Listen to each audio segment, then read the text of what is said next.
The studio was cold the way television studios always were.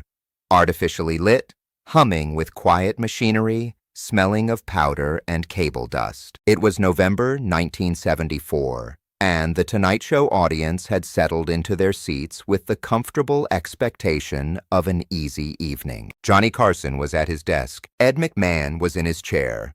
The band had just finished a warm, swinging intro, and the audience was already smiling before a single word had been spoken. Everything was exactly as it was supposed to be. Then Lucille Ball walked out.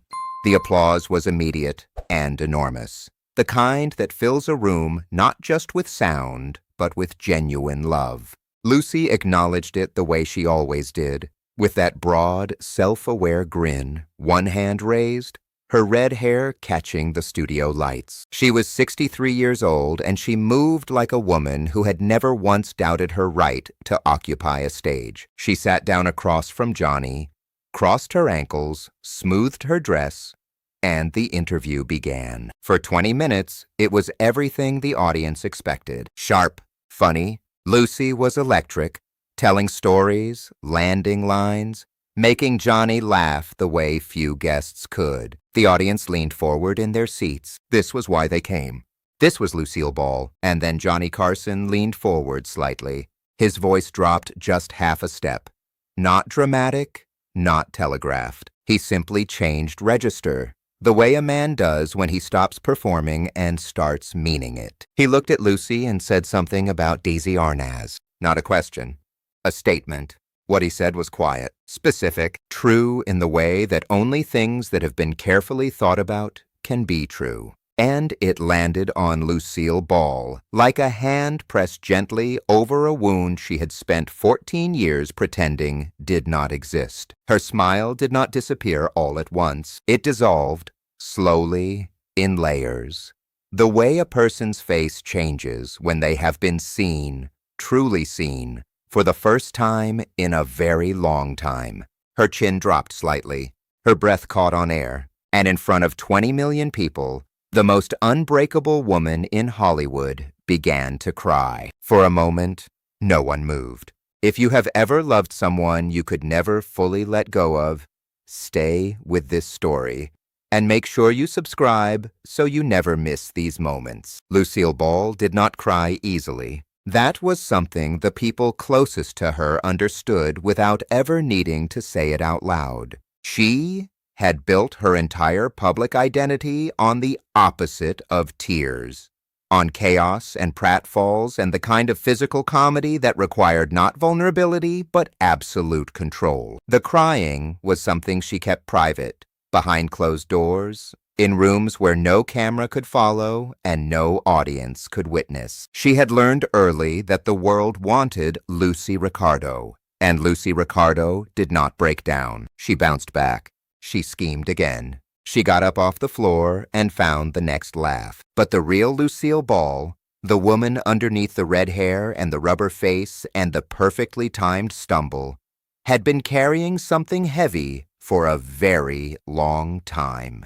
It was 1974. She and Desi Arnaz had been divorced for 14 years. 14 years of rebuilding, of reinventing, of proving to herself and to Hollywood that she did not need the partnership to survive. She had remarried. She had kept working. She had taken Desilu Studios, the company she and Desi built together from nothing, and turned it into one of the most powerful production houses in the industry before selling it to Paramount for $17 million.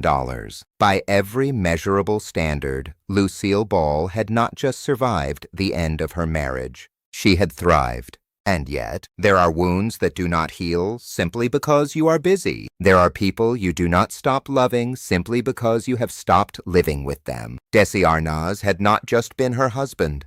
He had been the first person who looked at Lucille Ball.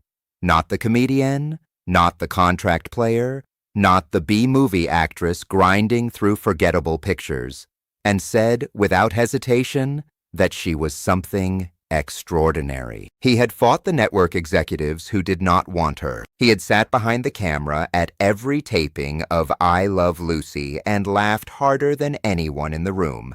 not because he was performing support, but because she genuinely delighted him. When that marriage ended in March 1960, it did not end quietly. It ended in the wreckage of two people who had loved each other completely and hurt each other completely and could no longer find a way to do both at the same time. Lucy had closed the door on all of it, locked it, never went back, or so she believed. Johnny Carson understood people the way very few men in television ever did. It was not a skill he advertised. He did not talk about it in interviews or use it as the centerpiece of his public persona, but everyone who worked closely with him knew that beneath the monologue jokes and the easy charm and the perfectly tailored suits, there was a man who paid profound attention to the human beings who sat across from him. He noticed things, small things, the way a guest's eyes changed when a certain subject was approached. The way a laugh could be a door closing rather than a door opening. Johnny Carson had spent 17 years reading people across that desk, and he had become extraordinarily good at it. In the weeks before Lucy's appearance, Carson's team had done what they always did. Assembled background, career notes, talking points, standard preparation. But Johnny had gone further, the way he sometimes did with guests who mattered to him. He had asked questions that did not appear on any official research sheet. And what had come back to him, quietly, through people who moved in the same circles as Desi Arnaz, was something that unsettled him. Desi was not well. He had been withdrawing from public life, spending long stretches at his ranch in Del Mar, away from Hollywood, away from the industry he had helped build. The man who had once commanded rooms, who had produced shows and managed studios and conducted a band with the energy of someone who believed music was a physical necessity, that man was quieter now, smaller somehow. The years and the drinking and the accumulated weight of a difficult life had begun to show in ways that people who loved him found painful to witness. Lucy did not speak about Desi publicly. Carson knew this. Everyone in television knew this. It was one of the unwritten rules of interviewing Lucille Ball. You did not go near that door. You did not say his name with any weight behind it. You kept things light, kept things professional, kept things in the safe territory of career and comedy and the comfortable mythology of a Hollywood legend. Johnny Carson decided, quietly and deliberately, that he was not going to do that. Not because he wanted to provoke her, but because he believed she needed to hear the truth spoken out loud by someone who meant every word of it. If you want to know what a man says when he decides to tell the truth instead of ask a safe question, subscribe and keep watching. Because what happened next changed everything. He had been preparing what to say for days. Johnny waited until the interview had found its rhythm. He waited until Lucy was comfortable, until the audience was warm, until the moment felt natural enough that what he was about to do would not feel like an ambush. He had learned over 17 years that timing was not just a comedic tool. It was a human one. You did not say the true thing when a person's defenses were highest. You said it when they had forgotten to guard the door. He leaned forward slightly. The movement was small, barely perceptible to the audience, barely perceptible to the cameras. But Lucy noticed it. She had been in enough rooms with enough people to know when a conversation was about to change direction. Johnny looked at her steadily and said that the world had always celebrated Lucille Ball, that America knew her face better than it knew the faces of its own presidents, that her name was synonymous with something rare and permanent in the culture. And then his voice dropped just slightly. And he said the thing that no interviewer, no journalist, no colleague had ever said to her directly in 14 years. He said that none of it, not one frame of it, would have existed without Desi Arnaz. He said it plainly, without sentimentality, without performance. He said that Desi was the one who fought the network when they wanted a different leading man. That Desi was the one who invented the production model that made I Love Lucy possible. That Desi stood behind that camera at every single taping and made sure the woman he loved had everything she needed to become what she became. And then Johnny Carson looked at Lucille Ball and said quietly, the 7 words that broke 14 years of careful silence. Desi didn't just love you. He built you a world. The studio went absolutely still. Lucy's face changed the way faces change when something deeply buried is suddenly and unexpectedly touched. Not with drama, not with performance, with the quiet, involuntary honesty of a person who has been caught off guard by their own heart. Her chin dropped. Her shoulders fell slightly. Her eyes filled in the slow, unstoppable way that tells you the tears have been waiting a very long time for permission to arrive.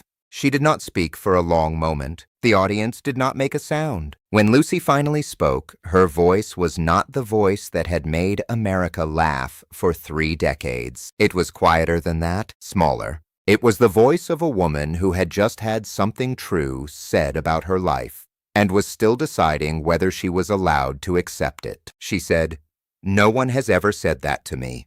Not like that." And then, as if the words had loosened something structural inside her, she began to talk about Desi Arnaz the way she had never talked about him in public. Not carefully, not with the practiced distance of a woman protecting herself from her own history, but openly, with the kind of honesty that only arrives when a person has been carrying something alone for so long that the weight finally becomes greater than the fear of being seen. She talked about the early years, the fights with CBS, the executives who sat across conference tables and told her, with absolute confidence, that the American public would never accept a Cuban bandleader as the husband of their favorite comedienne. She described how Desi had walked into those meetings and refused to leave until they changed their minds, how he had not asked permission, had not lobbied politely, had simply made it clear, in the way that only Desi could, that this was not a negotiation, that Lucille Ball came with Desi Arnaz, and if CBS wanted one, they were getting both. She talked about what it felt like to stand on that stage every week knowing that the man behind the camera believed in her more completely than she sometimes believed in herself. How his laugh, his real laugh, not the professional one, was the sound she listened for at every taping. How when she heard it, she knew the scene was working. How when she did not hear it, she knew something was wrong. Johnny did not interrupt, did not redirect, did not reach for a lighter moment the way hosts instinctively do when the emotional temperature in a room climbs past comfortable. He simply sat with her in it, present, still, giving the silence the respect it deserved. The audience had stopped being an audience. They had become witnesses. By the time Lucy paused and drew a slow breath, 4 minutes had passed. The most unguarded 4 minutes of her public life. If this story is already pulling something in your chest, you are not alone. Make sure you subscribe so you never miss these moments. After the cameras stopped, Lucy did not leave the way she usually did. Most nights after a Carson appearance, she was back in her car within 20 minutes. Professional, efficient, the way she managed everything in her life. But that night she stayed. She sat backstage with Johnny in the narrow corridor behind the main stage, in the unglamorous half-light of the production area, and they talked for a long time. Nobody recorded what passed between them. No journalist was present. No producer took notes. But the people who moved through that backstage space that night described something they had never seen before.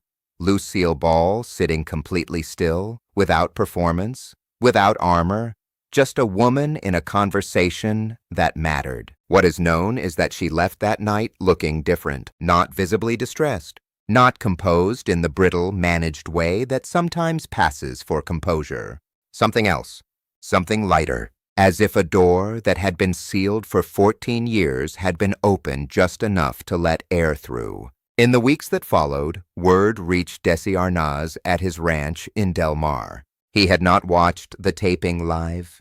He rarely watched television anymore. But people who cared about him made sure he heard about it. They told him what Lucy had said. They told him about the tears, about the tribute, about the way she had spoken his name with love in front of 20 million people when she had not allowed herself to do so in 14 years. Desi, by the accounts of those closest to him, did not take the news lightly. He was a man who had spent years in the difficult silence that follows a great love that has broken apart. He had built walls of his own, different walls built from different materials, but walls nonetheless. And hearing that Lucy had come undone on national television saying his name cracked something in him too. He made a phone call, she answered. Nobody knows exactly what was said in that first conversation, but those who knew them both described a shift in the months that followed.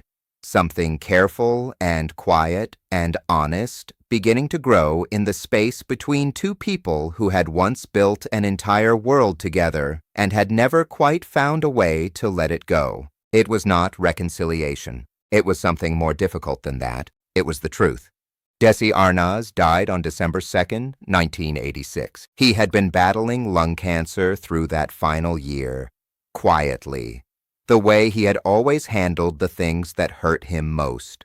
Away from cameras, away from the industry, in the private company of the people he trusted. In his last weeks, Lucy called him regularly. The phone calls were long and unhurried, the way conversations become when two people understand that time is no longer something they can afford to waste on anything less than honest. On one of the last calls, when his voice had grown thin and the pauses between sentences had become longer than the sentences themselves, Lucy told him what she had never said in any interview, any memoir, any public statement across 40 years of being asked about their life together. She told him that everything she was, everything the world celebrated when it celebrated Lucille Ball, had been made possible by him, that she had known it every day, that she had never forgotten it, not for a single day, even in the years when the silence between them had been loudest. Desi said her name,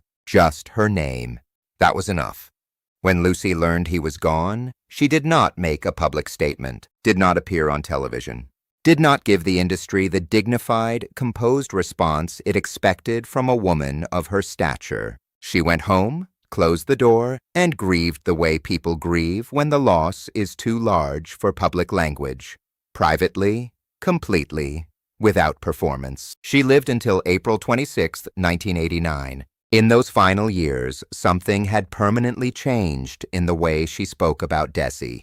His name came freely now, with warmth, with a kind of open, unapologetic love that the earlier decades had never allowed.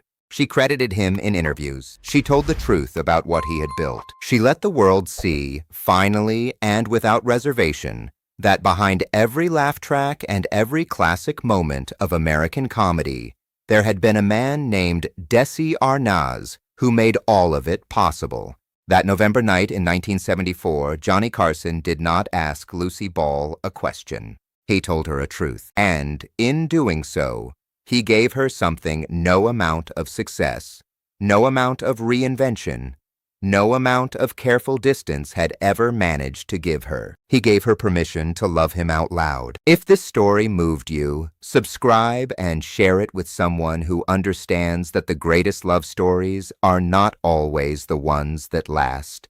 Sometimes they are the ones that never truly end. Drop a comment below and tell us which classic Hollywood love story has stayed with you the longest.